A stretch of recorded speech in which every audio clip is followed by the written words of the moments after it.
Gilas Pilipinas handa na sa FIBA Asia Cup. Ngayong araw na ang kanilang unang pagsubok bagong Asia Cup. Makakalaban nila ang Macau Black Bears na kung saan nandito si Quentin Millora Brown.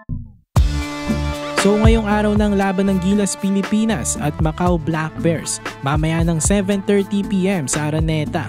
Makakarap ng Gilas Pilipinas si Quentin Millora Brown na nasa lineup ng Black Bears. Ito nga yung big man na noon pa hinahabol na ng SBP na mapasama sana sa Gilas Pilipinas. Hindi siya makakasama ngayon sa Gilas pero hindi pa naman nawawalan ng pag-asa ang SBP na balang araw magiging eligible din itong si QMB sa Gilas as a local.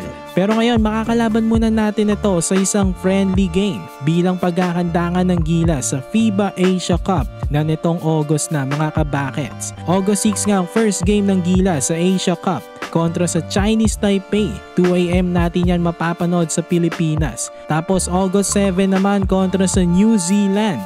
Ito ang pinaka-threat sa kanila dito sa Group D. 11 PM naman ito. At sa August 9, 4 PM kontra naman sa Iraq.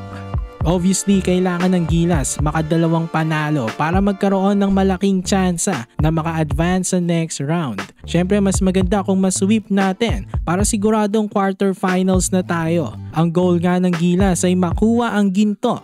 Yes, napakahirap nun. Hindi birong kanilang pagsubok na dadaanan para maabot yon. Pero suporta lang tayo, wala namang imposible ngayon sa Gilas. Ito nga yung Gilas na tumalo sa Latvia. At ito rin yung Gilas na tumalo sa New Zealand last year. Ngayon, posibleng gulatin naman natin ang buong Asia. Pero yun nga lang, wala na nga tayong Kai Sotto at hindi naman natin may pagkakaila na napakahalaga niya sa Gilas. Dahil isa siya sa pinaka-importanting weapon ng ating national team sa kanilang opensa at pati depensa.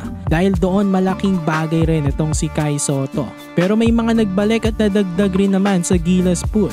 Nagbalik na si AJ Edu, hindi man siya ganong ka-impactful kagaya ni Kai pero still solidong big man pa rin ito. Tas nandyan na rin ang mga athletic nating wings na si Lorenza Bando at Jamie Malonzo. Pero ang pinakasasandalan natin ngayon ay walang iba kung hindi ang ating naturalized na si Justin Brownlee. Ang mga banta nga sa ating national team dito sa tournament ay unang-una ay ang Australia, tas New Zealand, Lebanon, pati na rin ang Japan na kakagaling lang sa Paris Olympics. Marami na talagang malalakas na bansa dito sa Asia, kaya mahihirapan talaga ang ating national team. Pero mas matamis naman ang kanilang magiging tagumpay kung masungkit nila ang ginto.